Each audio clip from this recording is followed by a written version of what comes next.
In this video, I will guide you on how to create a Walmart account.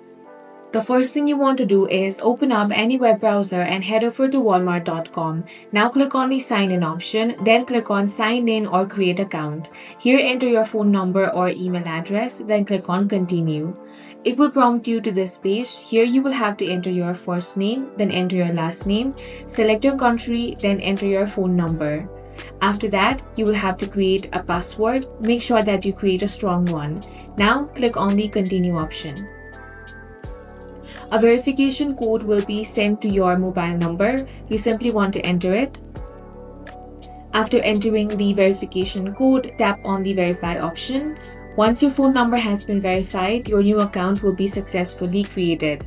That's all for this video. If you found it useful, make sure to hit the like button and subscribe for more videos like this.